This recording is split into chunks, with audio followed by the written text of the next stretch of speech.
नमस्कार, मी शुभम चंद्रात. मी गेल्या 2 महिन्या पहिले नर्मदा परिक्रमा केली. त्याबद्दलच थोडंफार सांगायचं होतं. खूप दिवसापासून विचार करतो आहे की कसं सांगू, कुठे सांगू. तो योग काही बरोबर जुळत नव्हता, पण आज योग आला. कालच गुरुपौर्णिमा झाली. आमच्या गावाला छान मस्त दत्तयाग असतो आणि आज दत्तामुळे किंवा काही वातावरणामुळे आज छान योग आला. तर आपण परिक्रमेच्या आधीपासून मला असे भरपूर लोक बोलले की कसं अचानक तू परिक्रमेला निघाला. पण ते एक सडनली विचार आला आणि आपण निघतो असं नाही. 5-6 महिने आपल्याला बाहेर काढायचे असतात. मग घरचे सर्व स्टेबिलिटी सर्वांचा विचार करून निघावा लागतो. तर सुरुवात कशी झाली तुम्हाला सांगतो. मी 2020मध्ये लॉकडाऊनमध्ये माझ्या मावशीच्या आणि मामाच्या घरी अटकलो होतो. मी माझ्या काकांशी रोज बोलायचो. माझे युवराज काका जे अमेरिकेला असतात, रोज आम्ही व्हिडिओ कॉलवर बोलायचो. ते माझे मेंटॉरसारखे आहे. मी भरपूर काही गोष्टी त्यांच्याकडून शिकतो. जेव्हा माझं मन स्टेबल राहत नाही ना, तेव्हा मी त्यांना फोन करतो. त्यांना मार्गदर्शन, ते छान व्यवस्थित मार्गदर्शन करतात. मला वाटतं की आपल्या प्रत्येकाच्या जीवनामध्ये असे मेंटॉर पाहिजे जे आपल्याला वेळोवेळी मदत करतात, वेळोवेळी मार्गदर्शन करतात आणि त्यांच्यामुळे आपलं सदैव कल्याण होत असतं. तसे ते माझे युवराज काका. मग त्यांच्याशी बोलता बोलता असंच एक वेळा ते काही पुस्तक वाचत होते. त्यांचं नाव होतं, त्या पुस्तकाचं नाव होतं नर्मदा परिक्रमा एक विलक्षण अनुभूती. मग ते सांगायचे की आज मी हे वाचलं, आज मी ते वाचलं. अशी त्या लेखकाला अनुभव आले. तर मग मी म्हटले की काका मी पण ते पुस्तक वाचतो, मला तुम्ही लिंक पाठवा. मी पण ते पुस्तक पूर्ण वाचलं. ते आपल्या नागपूरच्याच लेखिका होत्या, नाव सुरुची नाईक. तर त्यांचा अनुभव पण खूप छान आहे. जर तुम्हाला कधी ते पुस्तक भेटलं तर नक्की वाचा. मग वाचता मला असं वाटायचं की त्या जे काही सांगत आहे ना, ते फक्त माझ्याबद्दलच आहे. त्यांनी फक्त मलाच समोर ठेवलं आणि लिहिलं आहे की शुभम जा आणि परिक्रमा कर. खूप त्यांचे छान अनुभव आहे. असं करता करता मग मला पण इच्छा जागृत झाली की मी पण परिक्रमा केली पाहिजे. आणि हळूहळू ते पुस्तक संपलं. लगेच संपवलं. 8 दिवसामध्ये पूर्ण एक पुस्तक 300 पेजचं कंप्लीट केलं.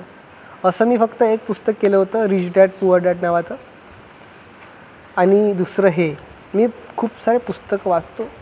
पण मला असं वाटतं की लेखकाची जबाबदारी असते की जो वाचक आहे त्यांनी ते पूर्ण वाचायला पाहिजे. एवढं त्यांचं लेखणीमध्ये ती पॉवर आहे. तर मग मी खूप सारे पुस्तक मधामधात सोडून देतो किंवा मग वेळ भेटत नाही. पण लॉकडाऊन होतात तर भरपूर वेळ होता. तर मग आम्ही केलं सुरू पुस्तक आणि संपवलं. आणि मग आम्ही सुरुची नायकांना फोन केला. एवढ्या शांत आणि मस्त बोलत होत्या त्या. त्यांना भरपूर कामं असतील, एवढ्या मोठ्या लेखिका आहे, भरपूरसे लोक त्यांना फोन करत असेल. पण एकदम शांत स्थिर त्यांच्या त्या भाषणावरून वाटलं. एकदम शांत मस्त बोलल्या त्या. आणि मला असं वाटलं की यार, लोक एवढे बिझी असतात तरी त्यांच्या भाषणामध्ये किती असा मधुरपणा असतो जो आपल्यामध्ये नाही आहे. मग असं काय झालं असेल की त्यांच्यामध्ये आला. म्हटलं नर्मदा परिक्रमा. मग मी मैयाला म्हटलं की मैया, माझी नर्मदा परिक्रमा होऊ दे प्लीज. आणि लगेच काय सांगू, म्हणजे चमत्कार नाही म्हणता येणार, पण लगेच माझ्या एका मित्राचा मला फोन आला मामाच्या गावाला. मी मामाच्या गावाला होतो आणि एक योगेश नावाचा मुलगा आहे. त्याने मला फोन केला की आपण उद्या ओंकारेश्वरला जायचं का. माझं लगेच क्लिक झालं की ओंकारेश्वरला नर्मदा मैया आहे. मी त्याला म्हटलं हो जाऊ. फोन आला आणि आम्ही दुसऱ्या दिवशी सकाळी 8 वाजता निघालो. लॉकडाऊनमध्ये महाराष्ट्र, गुजरात आणि मध्य प्रदेश या 3 राज्य क्रॉस करून आम्ही ओंकारेश्वरला पोहोचलो. काही त्रास झाला नाही. 450 किलोमीटर फक्त बाईकवर होतो म्हणून थोडंसं वाटायचं, पण बाकी काही त्रास झाला नाही. आणि आम्ही ओंकारेश्वरला पोहोचलो. एवढं स्वच्छ निर्मळ मैयाचं पाणी. असंही स्वच्छ असतं, पण लॉकडाऊनमध्ये जे काही 7-8 महिने 6 महिने जे बंद असेल त्यामुळे एवढं मस्त सुंदर पाणी होतं. असं वरतून पुलावरून पाहिलं तरी खाली एकदम ते जे पाषाण असतो ना तो एकदम मस्त सुंदर सुंदर आणि स्पष्ट दिसायचा. तर मैयामध्ये छान स्नान केलं. जेव्हा आम्ही संध्याकाळी 5 वगैरे वाजता पोहोचलो असेल, मग स्नान वगैरे केलं आणि आम्हाला माहीत झालं की मंदिर बंद आहे. 3 महिन्यापासून मंदिर बंद आहे, दर्शन काही होणार नाही. पण मी आनंदात होतो कारण मला नर्मदा मैयाचं दर्शन करायचं होतं. दर्शन झालं, स्नान झालं मस्त मैयामध्ये आणि आम्ही तिथे शेगावचं एक आश्रम आहे तिथे थांबायची व्यवस्था होती. आम्ही तिथे गेलो गेटपाशी, तर ते म्हणे की लॉकडाऊन आहे, आम्ही कोणाला आत घेत नाही. मग आता प्रश्न, आता कुठे झोपायचं? पण मला ना असं वाटतं की मी खूप साऱ्या गोष्टी लाईट घेतो, खूप साऱ्या गोष्टी लाईटली घेतो. मला काही असं चिंता राहत नाही काही गोष्टीची. होतं की ठीक आहे, आपण आश्रममध्ये नाही झोपू शकत तर बाहेर झोपू. पण योगेश बिचारा थोडासा चिंतित होता की आता काय करायचं. ते प्रत्येकाची प्रकृतीच राहते, कोणी सिरियस असतं, कोणी गमतीशीर असतं. प्रत्येकाच्या ग्रहानुसार, कुंडलीनुसार किंवा स्वभावानुसार, त्याच्या लहानपणीचे काय पालनपोषण झालं असेल त्यानुसार आपण माणसं घडतो. तसंच मला लहानपणी किंवा माझ्या त्या स्वभावामध्ये असं सिरियसच नाही आहे. मी खूप कमी सिरियस होतो.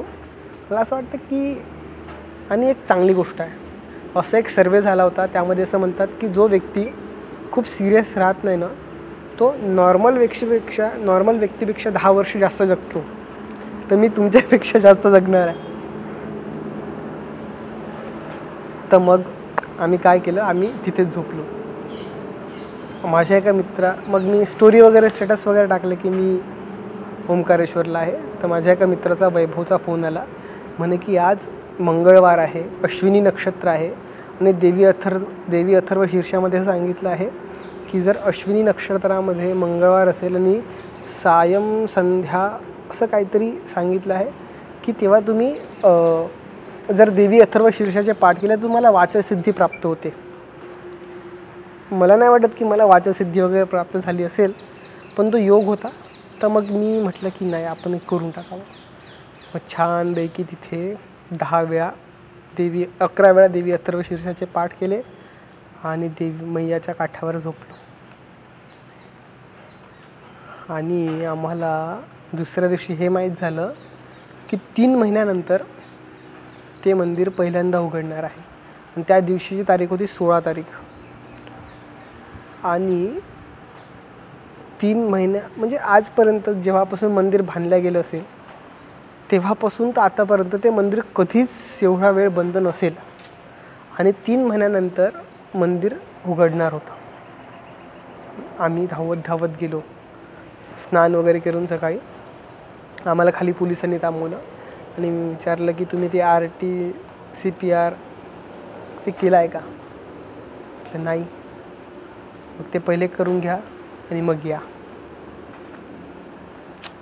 आता अजून चिंता की अजून एवढ्या दूर जावं लागेल, आम्हाला माहीत पण नाही ते ऑफिस कुठे आहे वगैरे. तर आम्ही दोघं हताश झालो आणि वापस येत होतो. तर एका पोलिसाने आवाज दिला की ठीक है, कोई बात नहीं, आप आ जाइए और कर लीजिए दर्शन. एकदम मस्त धावत गेलो आणि मंदिर सर्व एकदम रिकामं. जे मंदिर कधीच ज्योतिर्लिंगाचं मंदिर आहे ते 12 ज्योतिर्लिंगामधलं, आणि ते मंदिर कधीच रिकामं राहत नाही. ते मंदिर त्या दिवशी रिकामं होतं आणि पहिला दर्शनार्थी मी होतो. मस्तपैकी छान 20-25 मिनटं देवाकडे पाहत पुरुषसूक्त म्हटलं, एकदम मनसोक्त देवाला पाहिलं. आणि पुरुषसूक्त म्हणता असं विचारलं की मैयाला फक्त मी मागितलं होतं की बस मैया तुझं दर्शन करू दे. आणि ना भूतो ना भविष्यती कधी असं झालं नसेल की मंदिर 3 महिने बंद झालं आणि जेव्हा मंदिर उघडलं तेव्हा पहिला व्यक्ती मी होतो. बापरे, आश्चर्यच होतं. मग म्हटलं मैया बस तुझं एक पुस्तक वाचलं आणि तुम्हाला एवढं सर्व दिलं, तर जेव्हा मी परिक्रमा करेल तेव्हा मला काय काय नाही भेटणार. मग मनापासून इच्छा होती की परिक्रमा करावी, पण काही योग येत नव्हते. आपण आपल्या घरसंसारामध्ये एवढे बिझी असतो ना की एवढा वेळ काढणं कठीण आहे, फार कठीण आहे. तुमच्या मागे तुमची EMI आहे, तुमच्या मागे तुमचा व्याप आहे, मुलांचा शिक्षणाचा खर्च असेल, भरपूरशा गोष्टी असतात, तुमची तब्येत असेल, आईवडिलांची तब्येत असेल, खूपशा गोष्टी असतात ज्यामुळे आपलं परिक्रमेला जाणं होत नाही. आता माझ्यासोबत ते व्यासजी होते परिक्रमेला, समोर त्यांचं नाव निघेलच. तर ते व्यासजी मला बोलता असे बोलले होते की मी 20 वर्ष आधी परिक्रमेचा विचार केला होता की मी येऊ, पण इथपर्यंत पोचायला, परिक्रमेपर्यंत यायला त्यांना 20 वर्ष लागले. 20 वर्षामध्ये काय जीवन कसं पलटतं एकदम. मी 6 वर्षात असेल तेव्हा, तर नाही होत येणं. मैयाने बोलवलं तर मैयाची कृपा राहिली तेव्हाच होतं. नाही तर एवढं वेळ काढणं, आणि ते पण तुम्ही तर निघून जाल, पण तुमच्या घरच्यांच्या गरजा कोण पूर्ण करतील ना. खूप काही विचार असतात, म्हणून आपण निघत नाही. पण ते मैया सांभाळून घेते. जर तुम्हाला तुमची इच्छा असेल ना मनापासून की परिक्रमा करावी, आणि मैयाने तुम्हाला बोलवलं असेल ना, निघून जा, काही चिंता करू नका. एकटे आलो होतो ना, एकटंच जायचं, पुण्य घेऊन जा. पुन्हा मनुष्य जन्मात तर याल, नाही तशा किती योन्या भटकावं लागेल ना आपल्याला. जर 84 लक्ष जर योन्या असतील तर आज हा मनुष्य जन्म आहे. नंतर मग अजून 84 लक्ष योन्या भोगल्यानंतर तुम्हाला मनुष्यजन्म भेटणार आहे. म्हणून परिक्रमा केली पाहिजे, परिक्रमा खरंच केली पाहिजे. 3 वर्षे लागली. मग 3 वर्षानंतर मग मी कसं तरी घरचं स्टेबल करून परिक्रमेसाठी निघालो. 4 नोव्हेंबर 2023 संध्याकाळी माझी नागपूरवरून इंदोरची बस होती. माझा मित्र माझ्यासोबत होता, अभिषेक माझा मित्र, तो सोबत होता, आणि आम्ही दोघं निघालो. मग मी खूप आनंदात होतो. मी आता पण आनंदात आहे. मी नेहमी आनंदात असतो. मैयाची ज्याच्यावर कृपा असते ना, तो आनंदात राहतो. आणि एक सांगू का तुम्हाला, नम्रता खूप महत्त्वाची आहे. जेवढे नम्र राहाल ना तुम्ही, तेवढं तुम्ही खूप काही गोष्टी लवकर शिकू शकता. एक असं म्हणतात की जो व्यक्ती क्रोधी असतो ना, त्या व्यक्तीच्या इच्छा पूर्ण होत नाही म्हणून तो क्रोध करतो. आणि जो नम्र असतो ना, त्याला काही गरज नसते इच्छांची, तो इच्छामुक्त असतो, शांत स्वभाव. मी हे अनुभव केला आहे. क्रोध माणसाला खूप वाईट परिस्थितीमध्ये घेऊन जातो. कोणी सोबत नसतं, सर्वजण दूर पळतात. म्हणून क्रोधाने काही भेटत पण नाही, विनाश करतो क्रोध, विनाश. म्हणून क्रोधाच्या मागे लागू नका. नम्रता. आणि असं म्हणतात ना, विद्या ददाति विनयम. विद्याचं ग्रहण करा म्हणजे नम्रता, विनय आपोआप तुमच्या सोबत राहील. मग आलो ओंकारेश्वरला. 5 तारखेला पोचलो. मग ते मांधा पर्वतची परिक्रमा करावं लागते पहिले. मग मांधा पर्वतची परिक्रमा केली, मंगल केलं. माझी केस काढायची इच्छा नव्हती, पण हे केस नाही का, आपला अहंकार असतो, अहंकार. जेव्हा अहंकार जातो ना, तेव्हाच माणसामध्ये नम्रता येते. म्हणून केस मंगल केले, मांधा पर्वताची परिक्रमा केली, आणि थकून आलो घरी. त्या दिवशी मॅच पण होती, वर्ल्ड कपच्या मॅच चालू होत्या. मला वाटतं 5 तारखेला होती मॅच. कोणासोबत होती माहीत नाही, पण ते परिक्रमा करता मी 2-3 वेळा मॅच पण पाहिली, 1-2 ओव्हर पाहिले, थांबलो होतो तिथे. तर मग आलो. शेगावचं जे आश्रम आहे, जिथे मला त्यांनी पहिले ठेवलं नव्हतं, त्या आश्रममध्ये थांबलो. आश्रममध्ये खूप सुंदर सोय आहे, खूप सुंदर. म्हणजे जसं शेगावच्या गजानन महाराज मंदिरात तुम्ही गेले, तिथे जी व्यवस्था होते ना, तेवढी भव्य दिव्य व्यवस्था नाही, पण त्याचप्रमाणे ती व्यवस्था तिथे आहे. म्हणजे जो परिक्रमा करतो त्यासाठी तर फ्री जेवण असतं, ऑलमोस्ट सर्व फ्री असतं, राहणं खाणं पिणं. आणि जसंही माणसाला जगायला नाही का जास्त पैसे लागत नाही, आपले अपेक्षा जास्त मोठ्या असतात ना, म्हणून आपल्याला जास्त पैसा लागतो. मग आम्ही तिथे जेवण वगैरे केलं. मग तिथे मला काही माझे परिक्रमावासी भेटले, जे एक माणूस तिथून म्हणजे त्यांनी परिक्रमा संपवली होती आणि तो आला होता आणि माझ्या शेजारी झोपला. आश्रमाची गोष्ट सांगतोय, गजानन महाराज आश्रम. त्याचे पाय असे सुजून गेले होते, त्याची दाढी एवढी मोठी वाढली होती आणि बिचारा कसा तरी लंगडत लंगडत लंगडत लंगडत माझ्यापाशी आला आणि पसरला, झोपला. मी त्याच्याकडे पाहून राहिलो आणि माझ्या डोक्यात अनंत विचार येऊन राहिले की बापरे, मी पण असा येईल, मला कसं होईल, माझा पाय कसा राहील, मी असाच राहील का, की वजन कमी होऊन जाईल. खूप साऱ्या गोष्टी डोक्यात चालू. आणि मी त्या माणसाकडे पाहून राहिलो. तो आणि त्यांच्या मिसेस या दोघांनी परिक्रमा केली होती. म्हातारे होते आणि सर्वात जास्त लोक महाराष्ट्रवाले असतात, खूप महाराष्ट्र. नाशिककडले तर खूप, म्हणजे 80% लोक महाराष्ट्राचे परिक्रमा करतात. चांगलं आहे. मला वाटतं की महाराष्ट्रामध्ये संतांची भूमी आहे, तर ते थोडंफार दिसतंच. खूप लोक असतात नाशिककडले तर खूप. नागपूरमधले 1-2 जणं, मी तर एकटाच आणि एक इतवारीतले कोणीतरी मला दिसले होते. म्हणजे असं भरपूर लोक भेटतात. म्हणजे असं म्हणतात की साधारण 50,000 लोक 50,000, 70,000, 80,000 लोक दरवर्षी परिक्रमेला निघतात. पूर्ण होत नसेल खूप लोकांची, कारण की जेव्हा मी अमरकंटकला जायला निघालो होतो ना, तेव्हा खूप क्वचित लोक दिसायची. जेव्हा आम्ही निघालो होतो तेव्हा बापरे, एवढे लोक होते. आम्ही जेव्हा स्टार्ट केलं ना, तेव्हा 10-15 दिवस जास्त लोक नव्हते. पण जसं एकादशी संपली, एकादशीनंतर मोस्टली लोक सुरू करतात परिक्रमा, तर एकादशीनंतर मग खूप लोक आम्हाला दिसायला लागले. भरपूर लोक परिक्रमा सुरू करतात, पण पूर्ण करायला थोडं कठीण जातं. शेवटी तर जेव्हा मी पूर्ण क्रॉस केलं आणि अमरकंटकपासून ओंकारेश्वरला निघालो ना, तेव्हा समजा 4 दिवस बाकी होते. तेव्हा माझ्यासोबत 3 लोक होते. एक नेवासेचे कोणीतरी होते आणि असेच महाराष्ट्राचे 3 जण होते. तर एका व्यक्तीचा पाय खूप सुजला, त्याच्या पायातून पस निघून राहिला आहे. आणि शेवटचे 4 दिवस, म्हणजे तो व्यक्ती 4-5 महिन्यापासून सतत कंटिन्यू चालून राहिला आणि शेवटचे 4 दिवस असं झाले की त्याला चालता आलं नाही. तो गाडीवर बसला आणि समोर गेला. काय वाईट वाटलं असेल ना, किती वाईट, की एवढं परिक्रमा पूर्ण 3,500 किलोमीटर पूर्ण केली आणि बस काही आता 100-125 किलोमीटर बाकी आहे आणि त्यासाठी तुम्ही बसवर गाडीवर बसून पूर्ण करता. त्या दुःखासारखं दुःख नाही. तुम्ही खूप मेहनत करता हो. परिक्रमा पायी चालणं खरंच कठीण आहे, पण आनंदमय पण आहे. खूप आनंद येतो. तुम्ही मैयाच्या नावावर निघा आणि तुम्हाला काहीच वाटणार नाही, काहीच नाही वाटणार.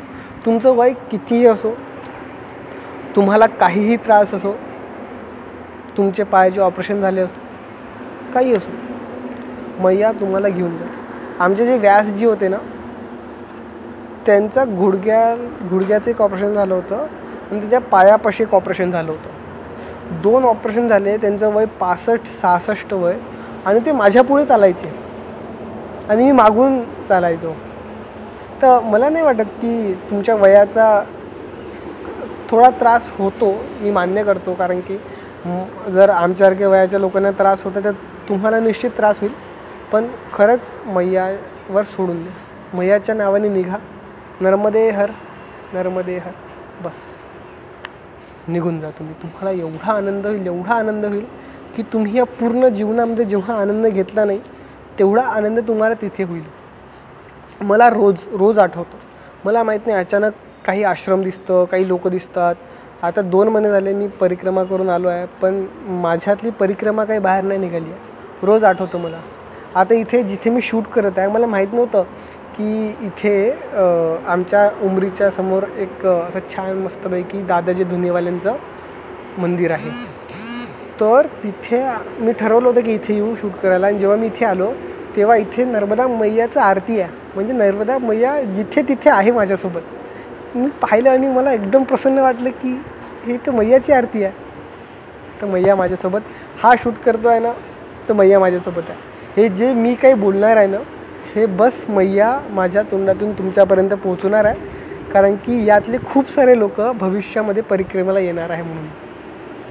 तर यानंतर आता जे पण काही बोलणार आहे ते मस्त मैया बोलणार आहे हे समजा आणि व्हिडिओ शेवटपर्यंत पहा. तुम्हाला आनंद निश्चित होईल. आणि एक सांगू का, मला पण हे सांगायला फार आनंद होत आहे. नर्मदा मैयाचं स्वरूप आणि मैयाची महती. परिक्रमा. मग आम्ही पहिल्या दिवशी 6 तारखेला तिथे पोचलो. मला त्या महाराजांनी सांगितलं की 6 वाजता स्नान वगैरे करून बरोबर 8 वाजता तुम्ही या. मग 8 वाजता मी तिथे गेलो. मग त्यांनी सांगितलं की तुम्हाला व्यासदंड घ्यायचा आहे, तुम्हाला कमंडलू घ्यायचा आहे, तुम्हाला आता योगा मॅट पण घ्यायची असते, कारण तुम्हाला प्रत्येक ठिकाणी झोपायला आसन किंवा गादी भेटणार नाही ना. मग तुमचं आसन पण तुमच्यासोबत पाहिजे. मग त्याने म्हटलं की नवकन्या भोजन करायला पाहिजे जेव्हा आपण निघतो तेव्हा. मग मी नवकन्या करायसाठी काही त्यांना दक्षिणा दिली.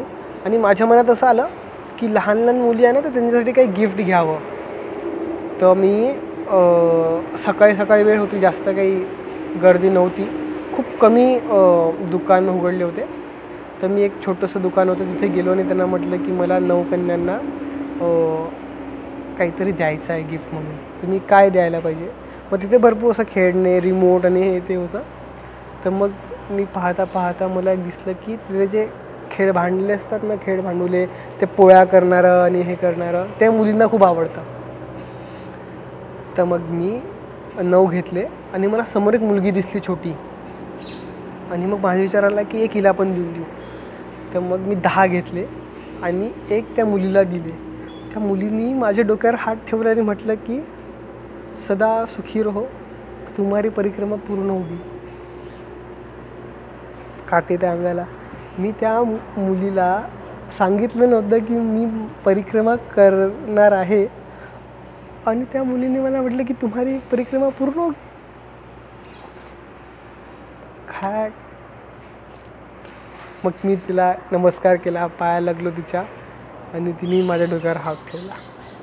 आणि मग तिथे गेलो, संकल्प केला, व्यासदंड घेतला, एक फोटो काढला जातो आपला की मग ते नोंदणी वगैरे करतात की तुम्ही इथून निघाले आहे, प्रमाणपत्र वगैरे देतात. ते प्रमाणपत्र वगैरे घेतलं, संकल्प केला. त्या महाराजांनी संकल्प पण खूप छान केला, छान सांगितला. मी कर्मकांडमधला थोडंसं मला नॉलेज आहे म्हणून सांगतो की त्या महाराजांनी मंत्र पण छान म्हटले कर्मकांडचे आणि बाकी संकल्प वगैरे पण खूप सुंदर सांगितला. पण मला असं वाटते की जर तुम्ही परिक्रमेला निघताय ना, तर तुम्ही ते दशविधी स्नान केलं पाहिजे, हेमांद्री संकल्प असतो तो केला पाहिजे. कारण की ही परिक्रमा खूप मोठं अनुष्ठान आहे तुमचं. 6 महिन्याचं अनुष्ठान आहे आणि तुम्हाला 3500 किलोमीटर पायी जायचं आहे. तर खूप सारे तुमचे पाप क्षमन होणार आहे त्यामध्ये.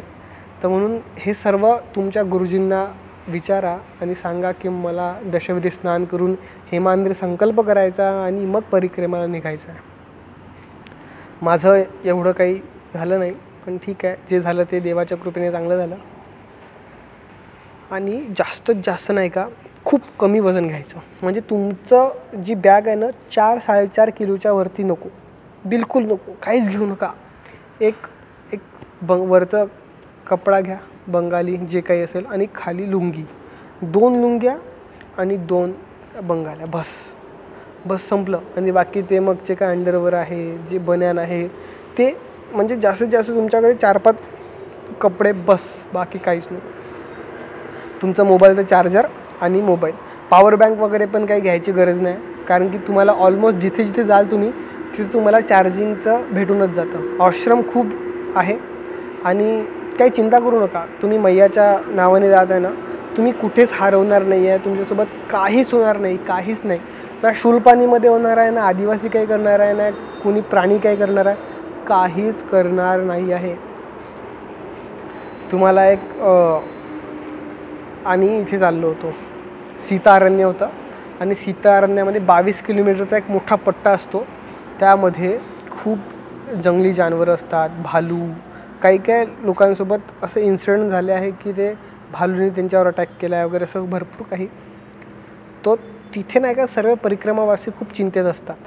ते तुम्हाला खूप दूर लागणार आहे. म्हणजे जेव्हा तुमची पूर्ण 75% परिक्रमा होऊन जाईल ना, 65, 70, 75%, तेव्हा तुम्हाला ते सीता अरण्य लागेल. तर त्या सीता अरण्यामध्ये खूप सुंदर ते जंगल आहे. हे व्हिडिओमध्ये मी घेतले आहे, मी तुम्हाला ते चालू दाखवेल तुम्हाला. तर त्याच्यामध्ये ना मी जाता असं झालं की मला खूप एकदम असा पक्ष्यांचा आवाज आला. एकदम मोठ्याने पक्षी ओरडून राहिले आणि मला असं वाटलं की इथे काहीतरी आहे. जेव्हा पक्षी ओरडतात ना तेव्हा काहीतरी असतं हे निश्चित. आणि खरंच सांगतो, हृदयाला हात ठेवून सांगतो की तेव्हा असं वाटलं होतं की आज आपला शेवटचा दिवस. आणि जेव्हा असं वाटलं तेव्हा माझ्यासमोर काय आलं असेल, आपले कुकर्म, जे मी काही वाईट केलं होतं, जे वाईट केलं होतं ना, ते सर्व माझ्या डोळ्यासमोर दिसत होतं. आणि असं वाटत होतं की आज झालं. मी ते बदलू नव्हतो शकत. चांगलं नाही लक्षात येत तुमच्या, वाईट लक्षात येतं. तुमचे ते वाईट कर्म लक्षात येतात खूप, की मी असं केलं होतं, तसं केलं होतं, असं झालं होतं, तसं झालं होतं. मी त्या व्यक्तीला त्याचं मन दुखवलं होतं, त्या व्यक्ती तसं वागलो होतो, मी याचे पैसे घेतले होते, परत केले नाही. खूप काही गोष्टी लक्षात येतात. मी केले नाही तसं, कोणाचे पैसे घेतले नाही, पण बस सांगतो आहे तुम्हाला की असं कनेक्ट होतं. आणि मग जेव्हा ते कनेक्ट होतं ना, तेव्हा तुम्ही बदलू शकत नाही. आणि मला सांगा, जर हे माझ्या वयाच्या 70व्या किंवा 75व्या वर्षी माझ्या लक्षात आलं असतं की माझे कुकर्म मला दिसणार आहे, तेव्हा मी काय केलं असतं? काहीच करू शकत नाही आपण. जेव्हा अंतिम वेळ येते ना, तेव्हा वाटतं की यार हे सर्व बदलायला पाहिजे होतं आणि ते बदलत नाही. एक गोष्ट तुम्ही नेहमी ध्यानात ठेवा, तुम्ही जगात काहीही घेऊ शकता, फक्त श्वास आणि वेळ या दोन गोष्टी खूप अनमोल आहे. या वापस नाही येत. काही करून घ्या तुम्ही, बिलकुल येत नाही. प्रेमानंद महाराज म्हणतात की प्रत्येक श्वासावर तुम्ही राम, राधा, कृष्ण, शिव, नमः शिवाय, नमः शिवाय नामस्मरण केलं पाहिजे. आणि मी असं वाटतं मला, मी कोणी आहे नाही की मला काही वाटायला, पण काही थोडेफार अनुभव जे झाले आहेत, असं वाटतं की नामस्मरणामध्ये खूप पॉवर असते. एक नाव घ्या, राम, कृष्ण, शिव, महादेव, सांब सदा शिवाय नमः. एक नाव घ्या, जे देव तुम्हाला आवडतात त्याचं नाव घ्या आणि बस नामस्मरण करत राहा, नामस्मरण करत राहा, करत राहा, करत राहा, करत राहा, करत राहा. एक दिवस तो मंत्र सिद्ध होईल आणि तुम्हाला त्या मंत्राची पॉवर लक्षात येईल. जेवढं नामस्मरण, जेवढा श्वास घेतो ना तेवढं नामस्मरण होत राहिलं पाहिजे. परिक्रमेमध्ये जेव्हा मी मोरटक्क्याला होतो, म्हणजे परिक्रमेनंतर ओंकारेश्वरपासून परिक्रमा सुरू केली आणि मोरटक्क्याला आलो.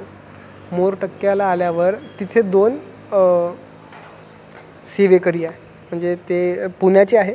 त्यांनी तिथे ते सेवा करतात, त्यांची मिसेस आणि ते ब्राह्मण आहे. तिथे कोणी काही नसतं, सर्व परिक्रमावासीच असतात. बस सांगतो आहे. तर त्यांनी मला, मग मी संध्या वगैरे करायचं तर झाली माझी त्यांच्याशी ओळख. आणि मग त्यांनी मला सांगितलं की प्रत्येक पावलावर राम नाव घेतलं पाहिजे, प्रत्येक पावलावर. 12 करोड वेळा जेव्हा तुम्ही राम नाम घेताना तेव्हा तुम्हाला साक्षात राम दर्शन देतात असं म्हणतात. आणि जर तुम्ही असं चालले परिक्रमेला तर तुमचे किती करोड पावलं असेल ना की पडेल, मला नाही माहीत करोड पडेल की नाही पडेल तर, पण मग राम नाव घेत राहिलं पाहिजे. राम राम राम. मी प्रयत्न करायचो की राम नाम घ्यायचो म्हणून, पण सकाळी सकाळी नाही का माझं खूप छान व्हायचं. पण जसं जेवण झालं, आराम झाल्यानंतर ना तुमची स्पीड राहत नाही, तुम्ही खूप तुमची शक्ती कमी होते ना. मग तुम्ही हळूहळू जसं सूर्यास्त होतो ना तसं तुमची शक्ती पण अस्त होत जाते. मग तेव्हा व्हायचं नाही. पण सकाळी सकाळी तर खूप छान नामस्मरण व्हायचं, एनर्जी राहायची. स्नान संध्या करून मस्त गायत्री करून निघायचो मी. आठवले की असं वाटतं की आता खूप कमी त्यामधलं शिल्लक राहिलं आहे. काही जास्त होत नाही माझ्याने. जेवढं परिक्रमेत व्हायचं तेवढं होत नाही, पण ठीक आहे. देवीने एवढं माझ्याकडून करून घेतलं ही फार मोठी गोष्ट आहे. मग मोरटक्क्याला आलो. माझ्यासोबत आम्ही 5 लोक होतो. एक अहमदाबादचे व्यास, एक जळगावचे पाटील आणि नाशिकच्याच जवळचे कुठेतरी 3 लोक होते. ते माझ्यासोबत जास्त वेळ राहिले नाही ना, म्हणून मला त्यांचं नाव माहीत नाही. पण आम्ही असे 4-5 लोक निघालो. सर्व ऑलमोस्ट म्हणजे वयाने वृद्ध व्यक्ती आणि मी एक मी माहीत नाही, मी यंग आहे, यंगच पकडा तुम्ही आता. तर मी एक त्यांच्यामधला छोटासा बालक, बुद्धीने पण लहान, वयाने पण लहान आणि सर्वात गोष्टींनी त्यांच्यापेक्षा कमीच होतो. अनुभवाने तर खूपच लहान. ते व्यास होते ना, त्यांना मंत्र वगैरे पण छान यायचे. तर माझी आणि त्यांची छान बोलणं व्हायचं. ते खूप चांगले व्यक्ती होते, एकदम नम्र स्वभावाचे आणि चांगले होते. मग आम्ही गेलो मोरटक्क्याला. मग मोरटक्क्यावरून समोर आणि हे सर्व लोक माझ्याकडे थांबायचे. त्यांना वाटायचं की काय कोण आला बा, हा एकदम कमी वयामध्ये कोणता मुलगा आहे. मी जिथे जायचो ना, म्हणून म्हणजे मला ते ॲडव्हान्टेज भेटायचे देवीच्या कृपेने, की मी छान स्नान संध्या करायचो, भस्म लावायचो. तर मला खूप लोक असं, त्यांना असं वाटायचं की चांगला आहे बा, कमी वयात आला आहे. मला पण आनंद व्हायचा. माझ्याशी असं कधी कोणी वाईट बोललं नाही. फक्त एक वेळा बोललं होतं. तुम्हाला ती छान गोष्ट सांगतो. आता मैयाने मला ना सर्व छान दिलं होतं, सर्व मान दिला होता ना, अपमान झाला नव्हता ना. मैयाला वाटलं असेल की हा तर आनंदात आहे, आता थोडंसं याला कमी करावं लागेल. मग आम्ही भरूचच्या समोर गुजरात, मी जे मनात येतात ते सांगत आहे, असं स्टेप बाय स्टेप नाही सांगत आहे. आपलं शूलपाणी वगैरे भरपूर मागे राहिलं आहे, ते तर खूपच त्यांची दयनीय परिस्थिती आहे, ते पण सांगतो, आठवणीने सांगतो. पण आता हे ऐका. तर भरूचनंतर मला व्यासजी आणि हे सर्व सोडून चालले गेले होते. म्हणजे त्यांचं काही व्याधी झाली, त्यांच्या पाय सुजला, कोणाची तब्येत खराब झाली. पाटील आणि व्यासजी 1 महिना माझ्यासोबत होते. नंतर मग भरूचनंतर त्यांनी गाडीने परिक्रमा केली आणि मग मी आपला एकटा पायी जात होतो. तर भरूचला नागेश्वर काहीतरी मंदिर आहे, नागेश्वर. आणि मी मोस्टली पाहिलं आहे, तुम्हाला सांगतो की जिथे ना शहर असतं ना, तिथे व्यवस्था नाही होत बरोबर. परिक्रमावासींची व्यवस्था शहरात होत नाही. तुम्ही गावात, आश्रमात, कुठे दूर तुम्ही थांबा. जर तुम्ही परिक्रमेला जाल ना, तर जेव्हा जिथे शहर आहे, म्हणजे जबलपूर, भरूच, त्यानंतर बडवानी, जे काही तुम्हाला शहर लागणार आहे, तालुके लागणार आहे, तिथे शक्यतोवर थांबू नका. एक तर आधी थांबा, नाही तर नंतर थांबा. तिथे थांबू नका. तिथे व्यवस्था म्हणजे तुम्ही व्यवस्थेसाठी जात नाही, पण मी प्रामाणिकपणे सांगतो की जेव्हा तुम्ही 30-35 चालता ना, त्यानंतर तुम्ही एवढे थकून जाता, एवढे थकले असता तुम्ही की तुम्हाला कुठेही झोप लागते. पण जेव्हा दुसऱ्या दिवशी उठून जेव्हा तुम्ही स्नान संध्या करता, तेव्हा तुमची व्यवस्था झाली पाहिजे. आणि शौचाला तर तुम्हाला बाहेरच जावं लागतं. तिथे काही टॉयलेट वगैरे काहीच नाही. खूपच क्वचित की तुम्हाला टॉयलेट भेटेल, आणि टॉयलेटची व्यवस्था पण एवढी चांगली राहत नाही. हे सर्व तुम्हाला तुमची मनाची तयारी करायची आहे बरं, की तुम्हाला व्यवस्था म्हणजे विशेष चांगली भेटणार नाही. खूप म्हणजे 4th-5th क्लासवाली तुम्हाला ते व्यवस्था राहणार आहे. पण तुम्हाला परिक्रमा करायची, नर्मदा मैयासोबत भेटायचं आहे ना, तर या गोष्टी अवॉइड कराव्याच लागेल. कारण की जे सुख नंतर जेव्हा भेटतं ना, हा तप आहे एक प्रकारे. असं विचार करा की तुम्ही तपश्चर्येला चालले आहे आणि हा तप आहे. जेव्हा तपामध्ये ऊन, वारा, थंडी, पाऊस जेव्हा लागतो आणि जेव्हा तुम्ही परिपूर्ण होता ना, तेव्हा देव दिसतो.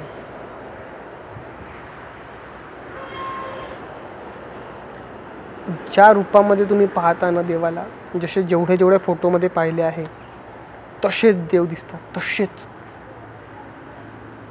परमेश्वराची एवढी कृपा होते तुमच्यावर की काय सांगू. भाग्य आहे जो परिक्रमेला जातो ना, भाग्य आहे त्याचं. मैया बोलवते, मैया तुमच्यासोबत असते, खरंच असते सोबत. मी दलदलमध्ये फसलो होतो. असं चालता चालता दलदलमध्ये काय झालं की असं 2 डोंगर होते आणि मला एका डोंगरावर उतरून दुसऱ्या डोंगरावर चढायचं होतं. तर डोंगर उतरलो आणि मधामध्ये पाणी होतं मैयाचं. खालून मैया नाही काय डोंगराच्या मधातून गेलेले आहे. तर मग खाली पाणी होतं. मला काही पावलं दिसली. मला असं वाटलं की पावलं दिसले आहे तर मी निघून जाईल. मी 4-5 पावलं समोर गेलो आणि डायरेक्ट खाली गेलो, मी या कमरेपर्यंत खाली. आणि मग एक सांगतो तुम्हाला की एवढं सर्व होत असताना, म्हणजे मला 1.5-2 महिने झाले होते जेव्हा मी तिथे दलदलमध्ये फसलो. खरंच शांत होतो मी, एकदम शांत होतो. आणि मी काय केलं, माझ्या हातामध्ये जी चप्पल होती ती पहिले फेकली. त्यानंतर बॅग जी होती ती थोडी दूर फेकली. आणि जे व्याजदंड होता त्याच्याने पाहिलं की इथपर्यंतच आहे की याच्या खाली पण म्हणजे दलदल आहे की फक्त पाणीच आहे, चिखल आहे. तर मग व्याजदंड जेवढा असा आतमध्ये घुसवायचो ना तेवढा तो आतमध्ये जायचा. मग निश्चित झालं की हे दलदल आहे आणि इथे जर मी जास्त थोडंसं खूप काही धावपळ केली तर मी खाली जाईल. मी शांत होतो. आणि मग मी काय केलं, म्हणजे माझा एक पाय जास्त खाली होता, एक पाय वरती होता. तर मग मी असं पहिले झोपलो त्या पूर्ण दलदलवर आणि डाव्या पायाने असं मागे मारायचो की मी समोर जाईल म्हणून. आणि असं करता करता करता करता मी दोन्ही पाय बाहेर काढले आणि बाहेर निघालो. काहीच वाटलं नाही, खरं सांगतो. आता वाटतंय, जेव्हा तुम्हाला सांगतोय तेव्हा असं वाटत आहे की दलदल वगैरे तिथे मला नाही वाटत की तुम्हाला कोणीच काही करत नाही. ना तुम्हाला काही पक्षी काही करत, ना प्राणी काही करत, ना विषारी प्राणी, ना माणसं, काही नाही करत. तुम्ही एक वेळा तुम्ही संकल्प घेतला की मला परिक्रमेला निघायचं आहे, तर संकल्प मैया पूर्ण करते. संकल्पात सिद्धीही. संकल्प केला की ते परिपूर्ण करण्याची जिम्मेदारी ती त्या देवावर. तसं झालं. आता नागेश्वरपासून छान ते अपमानाची गोष्ट राहिली. नागेश्वरपासून छान समोर मस्त स्नान संध्या केली, मस्त भस्म वगैरे लावलं आणि निघालो. एकटाच चालत होतो. तो मला खूप सुंदर मंदिर दिसलं शहरामध्ये, आतमध्ये कुठेतरी. मस्त असं एकदम पांढरं शुभ्र भव्य दिव्य मंदिर, जसं स्वामी नारायणाचं मंदिर असतं तसं पण श्वेतवर्णाचं. तिथे जात होतो मी. असं सरळ चालत असं पलटलो तर माझ्या मागून आवाज, ए चलो निकलो यहाँ से, तुम यहाँ पे दर्शन नहीं कर सकते, कहाँ से आ जाते हो ऐसे. असं तसं खूप काही बोलला तो. आणि मी मागे वळून पाहिलं तर तो सिक्युरिटी गार्ड होता. एवढं वाईट वाटलं. असं वाटलं की हृदय चिरला गेला आहे बा. कारण की मी माझ्या म्हणजे पवित्र याच्याने चाललो होतो की मी देवाचं दर्शन घेईन, नमस्कार करेल, डोकं टेकवेल आणि वापस येऊन आपल्या मार्गाला चाललो जाईल. आणि तो असा बोलला ना, तर खरंच खूप वाईट वाटलं. मी काय करू ना की. आणि दुसरी गोष्ट की मी तेव्हा शांत होतो.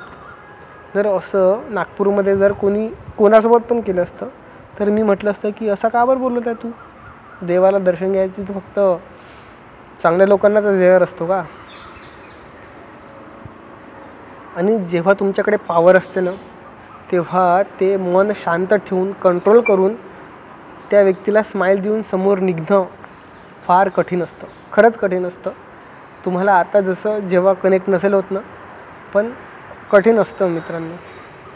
जेव्हा तुम्ही असं काही कराल, परिक्रमेला जाल, आणि असं काही होईल तेव्हा काही नाही वाटणार, खरंच नाही वाटणार. पण जेव्हा असं बाहेर होईल तुमच्यासोबत तेव्हा वाटेल. कोणी 2 शब्द बोललं ना तरी असं एकदम आपला क्रोध असा क्षणामध्ये डोक्यापर्यंत असतो. क्षणात तू विचारणार पण नाही तुम्हाला, तुमचा क्रोध लगेच डोक्यात जाईल. मला तर असं वाटतं की क्रोध आलाच नाही पाहिजे. तो क्रोध येणं आणि तुम्ही त्याला थांबवणं ही दुसरी गोष्ट आहे. पण तुम्हाला काहीही बोललं समोरचा तरी क्रोध आलाच नाही पाहिजे. क्रोध काय आहे मला नाही माहीत. क्रोध असं जेव्हा होईल तेव्हा ती परमसिद्धी तुम्हाला प्राप्त होईल असं वाटतं. क्रोध कंट्रोल करणं ही फार मोठी गोष्ट आहे. पण नॉर्मल व्यक्ती असं करू शकतो. पण ज्याला क्रोध येतच नाही तो तर माझ्यासाठी साक्षात सत्पुरुष आहे तो. म्हणजे त्याच्याच चरणकमलावर मी डोकं ठेवेल.